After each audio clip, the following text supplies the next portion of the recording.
Hey guys, Bird Yu-Gi-Oh here, coming at you with another deck profile. This time it is going to be Satellarknights. It's one of my favorite decks, really fun, control deck. You can do a lot of different things with it. This version is kind of very techy. We got a lot of tech choices in here. You'll see them when I get to them, but they're kind of fun. This is actually going to be a very good deck come Master Rule 5. I'm not going to quite title this a Master Rule 5 deck yet, but it definitely, this version will be very good come Master Rule 5, mostly with the extra deck. You'll see some of the choices there. Starting off with 3 Deneb. That's a mandatory 3 of in this deck. He's your searcher. When he's summoned, you just add 1 Satellarknight monster from your deck to your hand. Really, really good. 3 Altair. He's your next best one. Because when he's summoned, you just target 1 Satellarknight monster in your graveyard and special summon it. 3 Unicali. When he's summoned, you just send 1 Satellarknight from your deck to the graveyard. So it really helps get the train rolling, basically. Just kind of keep stuff, because you do want stuff in the grave, obviously, for Altair and some of your other cards that you play. So he is very important, and I do like him at 3 a lot. And then 2 Vega. You don't want to obviously open more than 1 of him. So, 2 is just perfect. When he's summoned, you just special summon 1 Satellarknight monster from your hand. So, combos off well with Deneb and Unicali. So really good. That's it for the monsters, just bare bones. Like I said, this version is a little different than some of the other ways you can play it. I went very trap heavy, but you definitely can play hand traps, and I've seen it a lot, and it works very well. I've tried it out a lot as well with hand traps, like Ash Blossom, Ghost Ogre, stuff like that. It works well in this deck. So onto the spells. My favorite one, and one that I will never take out of Satellarknights, is Satellarknight Skybridge. I like it at 2. I have played it at 3 before. You can only activate once per turn, so that's why I'm playing it at 2. But basically, it makes you opening Unicali and Skybridge basically just a 2-card Triver. Because with Skybridge, you target 1 Satellarknight monster you control and special summon 1 Satellarknight with a different name from your deck. And if you do, you shuffle the targeted monster into the deck. And you can't special summon except for Satellarknight monsters, but that doesn't matter too much. So basically, if you just open up Unicali, you normal summon him, and you can send whatever you want. We'll send a Deneb to the grave. And then you'll activate Skybridge, shuffling him into the deck, and special summoning out Altair. And Altair is going to special summon Deneb, and Deneb is going to add you whatever you want. You can add that Unicali back. And then just off of those, you'll go into your Batlamius, and then you'll detach, discard, and then go into Triver. Just like that. So just off of those 2 cards, you get into basically your boss monster, your most important extra deck monster. So that's why I really like Skybridge. It just really gets your plays going. Gets you some good monsters on board that you need. And then the next best thing to have if you don't open up Skybridge, I think, is Pot of Duality. Because basically you're just excavating the top 3 cards of your deck, adding 1 to your hand, and shuffling them back. But you're more than likely going to be getting a really good trap card off of it, or a trap card that you could use. You just can't special summon, but first turn, if you don't have Skybridge, you're more than likely not going into too much as far as your extra deck goes or special summoning. So you're better off activating a Pot of Duality and getting a really nice trap. So, and then the other spells we play, Monster Reborn, that should be a no-brainer because you're trying to load up your graveyard a little bit. And then just special summoning them back for free and getting more effects off is really, really important. Pot of Avarice, again, you'll probably have 5 monsters in the grave, turn 2, and you'll be able to draw 2. So really, really nice. Reinforcement of the army. Every single monster you play is warrior, so you'll search out any monster you want. And then Foolish Burial again, loading up the grave with something you could special summon back off of Altair, or Call of the Haunted, or whatever you need. And that's it for the spells. Low spell count too. We're gonna be doing very high trap count, obviously. And the best one for this deck is 3 Stellar Nova Alpha. It's your counter trap. It's when a spell, trap card, or monster effect is activated. You just send one face-up Satellarknight you control to the graveyard, negate the activation, destroy it, and then you draw 1 card. Really, really good.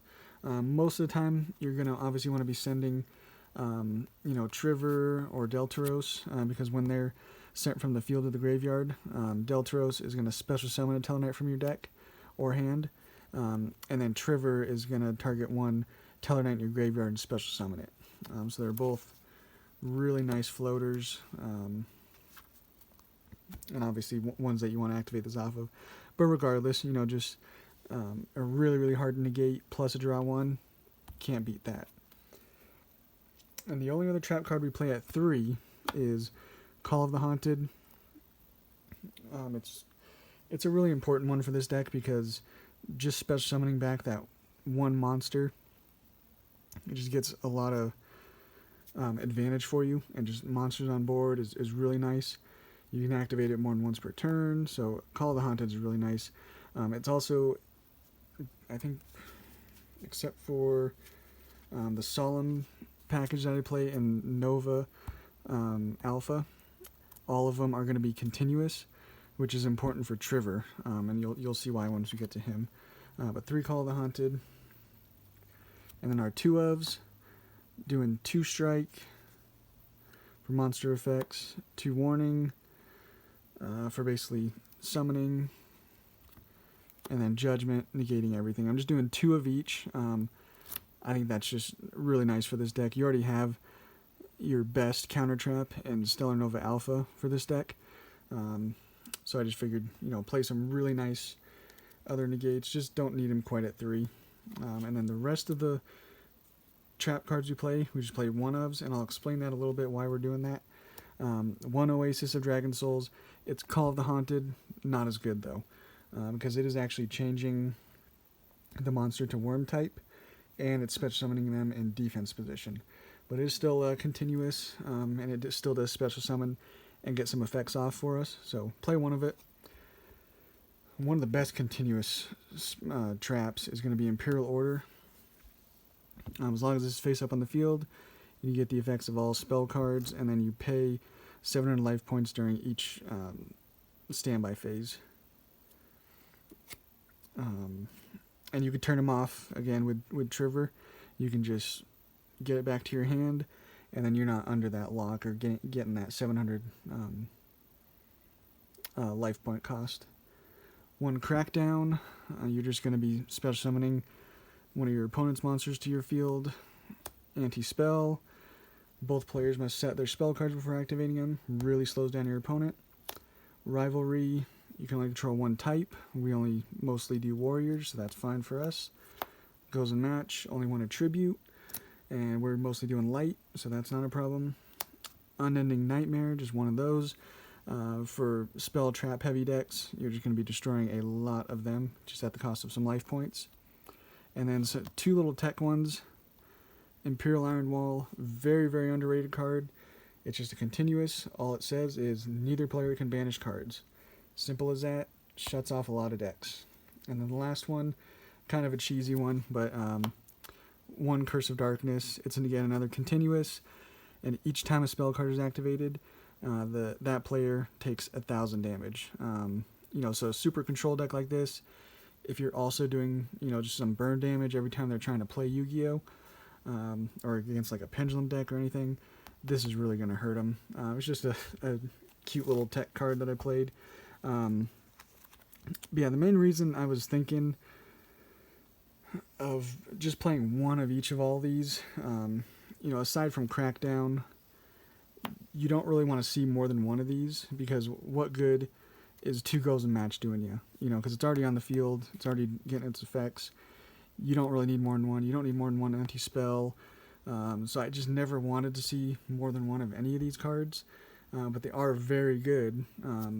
So I just thought it was kind of fun to just throw one of each of those in there. Kind of interesting, and it does work. That's it for the main deck. We went with exactly 40, just for consistency.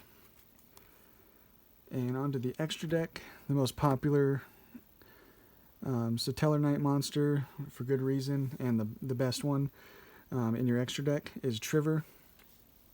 It requires 3 level 4 Tellarknight monsters, and during the turn you,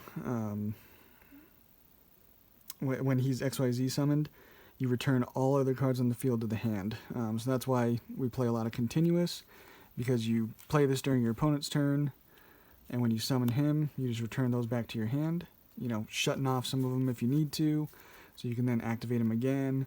You know, that's really nice for Call of the Haunted, because you can activate it, and then set it again, activate it again. You know, it's just really nice for cards like that. So that's his main effect, and then you can also detach 1 material and send 1 random card from your opponent's hand to the graveyard. And then you already heard before, but when he's sent to the graveyard, you just target 1 Tellarknight monster in your graveyard and special summon it. And you don't have to play him at 3. I did. Mostly my thinking was 2 of them you can summon off of the Batlamius, and then the 1 you can legitimately summon off of 3 Tellarknight monsters.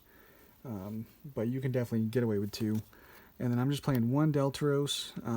It's by far, well, not by far, but he's the next best thing other than Trivor, especially going second, because when it's summoned, your opponent cannot activate cards or effects when you normal or special summon a monster. Well, that's while he has material. But then you can detach 1 from him and target 1 card in the field and destroy it. So it's really, really good destruction just for getting rid of a problem card. And then if he's sent from the field to the grave, you can special summon 1 Tellarknight from your hand or deck. And then 2 Batlamius. It just requires 2 level 4 Tellarknight monsters. And then, unfortunately, all face-up monsters on the field become dark. That's the only downside to him. But you just detach 1 from him, discard a card, and special summon basically Trivor or Deltaros. So he is really, really nice. And we do 1 Consular Diamond. Basically, while this card has materials, neither player can send cards from the deck to the graveyard. So it shuts off a lot of decks that like to do that. You know, Burning Abyss and you know, Spirals, stuff like that. And then during either player's turn, when an opponent's dark monster activates its effect, you can detach 1 from this card, negate the activation, and destroy it. And basically, you summon him. During your main phase 2, you can just use a Tellarknight Xyz monster as material. So, you know, say you have a Trivor, but then you want to turn him into, you just would summon him on top of that. So, really good in some cases. Definitely play him, because he can shut off some decks that like to send cards to the grave. And that's it for the kind of Tellarknight Xyz monsters we play. Otherwise, we're just doing toolbox stuff. Dugaris, very, very good. Fixes your hands. You just draw 2, discard 1. You skip your next draw phase. And then you can also skip your next main phase and special summon 1 monster from your graveyard in defense position. So again, getting off some good effects. And then you can also skip your next battle phase and double the attack of 1 monster you control until the end of the turn. 1 Emerald. You're just going to be targeting 3 monsters in your graveyard, shuffle all 3 in the deck, and draw a card. Really, really good. And then our kind of key, like, light effect ones. Tsukiyomi. You just detach 1 material, send your entire hand to the graveyard, and draw 2. So it can potentially load up your graveyard with some, you know, Tellarknight monsters, and then draw you some traps, maybe. And then Paladimo. pretty good one. You just detach 2 from him, target 1 monster your opponent controls, change its attack to 0, and its effects are negated. Abyss Dweller shuts off the graveyard. Tornado Dragon for spell trap heavy decks. And then number F0, Utopic Future. You're playing all rank 4s, basically, and it just requires 2 Xyz monsters of the same rank. And so you would just, say you have, this is more from Master Rule 5, but say you have, these 2 on the board, you can just overlay them for Utopic Future. And he cannot be destroyed by battle. Neither player takes battle damage. And at the end of the damage step, if this card battled an opponent's monster, you take control of that opponent's monster until the end of the battle phase. So really good. And then if he would be destroyed by a card effect, you can just detach 1 material from him instead. So he's kind of a fun card. Really like him. And then just 2 links. I sold. You can make it and then just, add another card to your hand. It's just there, just in case. And then Hippo Shinigami, really nice for boosting the attack of all your light monsters and then decreasing the attack of dark monsters if you're playing against decks like that. Yeah, that's the deck, guys. Really cool, very trap heavy. I could do another version, I'm sure I will. Once Master Rule 5 is in effect, we can do more of it like a going first and going second version. So take out some of the traps, maybe add in some hand traps. Kaijus are nice to have in here, but there's a lot of fun stuff you can do with this deck. You play Ties of the Brethren. You can play Star Seraphs in it. That's kind of an old version to play now. It's a little slow, but yeah, that's the deck, guys. Hope you liked it, and we'll catch you on the next one.